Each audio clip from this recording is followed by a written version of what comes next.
Hello Oscar, Grandpa here. Hope you're having a fun time. It's lovely to be able to read to you again, and lots of love from me and Granny. So I'm going to continue reading Zoe's Rescue Zoo and The Puzzled Penguin. Now, I hope you enjoyed your birthday and the video that Granny and we sang happy birthday to you, didn't we, on the video earlier in the week, so I hope you enjoyed that.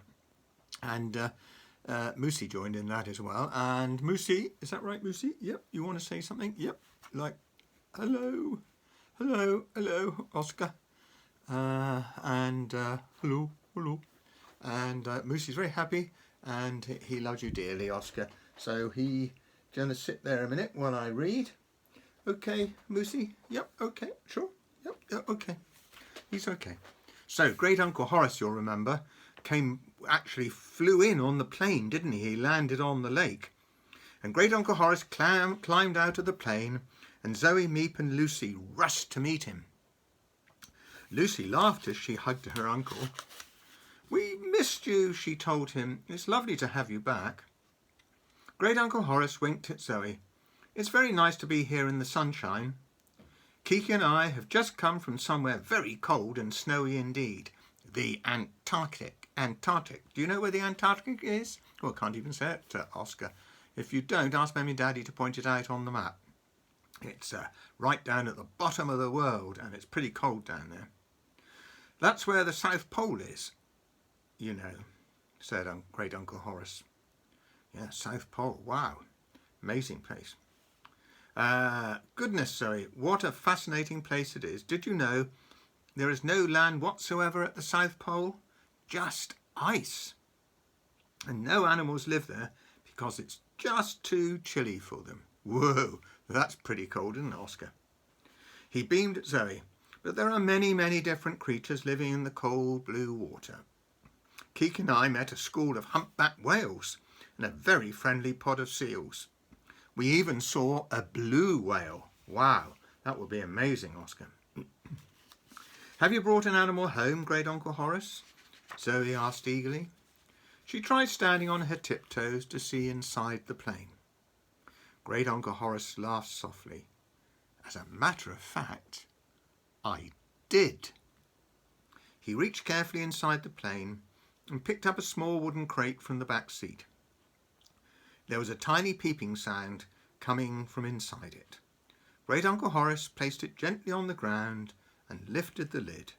Then he reached inside and gathered a fluffy bundle into his arms. There it is, look, Oscar. A little fluffy bundle. The Puzzled Penguin. Zoe gasped, and there was a murmur from the crowd behind her. She took a tentative step forwards. "He's so small," she whispered. "Mum, Meep, look." Huddled in a warm blanket and blinking curiously at the crowd was a beautiful baby penguin. Well, there he is on the front cover. Isn't he lovely, Oscar? So, Chapter 5, The New Arrival. The penguin chick was tiny, with a velvety black head. His fluffy little body was pale grey and looked as soft as cotton wool. He stared right at Zoe, and Zoe stared back. There was a penguin colony at the rescue zoo, so Zoe had met lots of penguins before, but all the zoo penguins were grown up, and none was as adorable as this one. Great Uncle Horace smiled at her. "He's only 3 weeks old," he explained. "I've named him Pip. He's an emperor penguin." Woo, that sounds important, doesn't it, Oscar? An emperor penguin. Lucy examined Pip carefully. "He's beautiful, Uncle Horace," she said. "But what happened to him? Where are his family?" Great Uncle Horace nodded. "It's a long story, my dear. I promise to tell you all about it later." "Can I stroke him?" Zoe asked hopefully. She knew it wasn't always a good idea to touch a wild animal, especially one that had only just arrived at the zoo. But Pip looked so friendly. You wouldn't want to touch those bears at the wildlife park, would you, Oscar? And that might not be the right thing to do. Great Uncle Horace smiled. Of course, Zoe, he told her. Just be very gentle. Zoe reached out tentatively and touched Pip's fluffy little belly. She didn't think she'd ever felt anything so soft. As she stroked him, the little chick opened his beak and made a happy peeping sound. Aha, said Great Uncle Horace. You've discovered he likes to be tickled. Now let's see if the little fellow wants to explore. Do you like to be tickled, Oscar? Tickle, tickle, tickle, tickle. Yes. Ah, dear. He placed Pip carefully on the ground in front of him. The little chick gazed around for a moment, then waddled straight over to Great Uncle Horace's side and rubbed his head happily against his leg. There he is. There's the baby little penguin. He's certainly very attached to you, Lucy told her uncle, smiling down at Pip. I think it might be best if he stays with you for now. He might be frightened if we take him away too quickly. We can introduce him to the other penguins and his new home tomorrow. Great Uncle Horace nodded wisely. Very sensible, my dear, as always. I'll keep the little chap with me tonight. I'll be leaving again tomorrow afternoon, so we should make sure he's settled before I go. Zoe felt a rush of disappointment. Tomorrow? But Great Uncle Horace had been away for weeks. Did he really have to leave again so soon? She glanced sadly at Meep, who leapt from her shoulder into her arms for a cuddle. There's Meep. Look, there's Zoe and Meep. Meep's having a cuddle. That looks nice, doesn't it? Zoe knew the little lemur had missed Great Uncle Horace almost as much as she had, and they'd both hoped he'd be staying at the zoo for longer. Great Uncle Horace smiled at her kindly. I'm sorry, Zoe, but I've already had a message about another animal who needs my help. A dolphin at the Great Barrier Reef who's hurt his flipper on a piece of coral. Whoa. Lucy put her arm around Zoe and gave her a reassuring hug. In that case, you and Kiki must come to the cottage for dinner this evening, she told Great Uncle Horace. Pip too, of course. I want to hear all about how you rescued him, and I'm sure Zoe does too. I'd be delighted, my dear, replied Great Uncle Horace. What a treat, and I'm looking forward to hearing all your news too. Now it's time for me to pay a visit to the other animals. I know they'll be expecting me. Great Uncle Horace trotted away down the path with Pip in his arms and Kiki soaring above them. The crowds began to scatter in different directions, talking excitedly. Lucy gave Zoe a kiss before heading back to the zoo hospital. Good luck with the tickets this afternoon, she said, smiling. See you at dinner time. Be good, Meep. There's a nice picture. Look, there's Great Uncle Horace.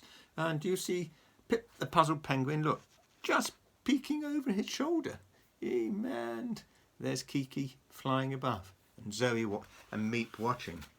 Whoa. Zoe skipped back along the path to the hut, her mind buzzing with all the news she wanted to tell Great Uncle Horace that evening, and the questions she would ask about Pip. Meep scampered along beside her, squeaking excitedly. Did you see how teeny he was, Zoe? The little lemur chattered, his big eyes wide, almost as small as me. As they pushed open the door of the hut and went back inside, Zoe realised she didn't even mind. Today was turning out much better than she had imagined. Great Uncle Horace was back, and the rescue zoo had a gorgeous new animal. Not even Mr. Pinch could spoil that. Whoa. So Chapter 6, Penguin Rescue. Look, that looks like a penguin egg to me. Wonder what we're going to hear next. When Zoe opened the cottage door that evening, she grinned as she breathed in the delicious smells of cooking. Her mum Lucy was lifting a big bubbling lasagna out of the oven. Great Uncle Horace was already sitting at the table nibbling a piece of garlic bread and feeding crumbs to Kiki, who was perched on his shoulder. As Zoe kicked off her flip-flops and stepped into the kitchen, she heard a tiny scrambling sound and looked down. Pip came waddling across the kitchen tiles and stood right in front of her, staring up very seriously. Looks like you've made a friend, Great Uncle Horace commented as the little penguin rubbed his tiny head against Zoe's leg, just as he had done to Great Uncle Horace earlier on. Come and sit down, Zoe, her mum said. It's lasagna and salad for us and nuts and berries for Kiki and Meep. What about Pip? Zoe asked, sitting down and grabbing a piece of garlic bread. Well, in the wild, baby penguins are too small to find food for themselves, Great Uncle Horace explained. When they're first born, they usually eat fish that their mum or dad has chewed up into a soft mush for them. When I first found little Pip, I mushed up some fish for him with a fork. Now he's big enough for fish and krill, like the rescue zoo penguins. He held up a little blue box. Will was kind enough to give me a few krill from the penguin colony's food stores. Zoe pulled a face and Meep wrinkled his nose as Horace showed them the tiny silvery prawns inside the box. I'm glad I'm having nuts, Meep said to Zoe as he nibbled a peanut. Great Uncle Horace placed the box on the table and sat the little chick on his lap. Then he chose a tiny krill and held it in front of Pip. The little penguin gobbled it up straight away, peeping happily. Zoe giggled. Can I try? She asked. Great Uncle Horace nodded kindly. We'll take it in turns. There we are, look. There's Zoe feeding the Pip, the little puzzled penguin, who's obviously very soft and cuddly. Whoa.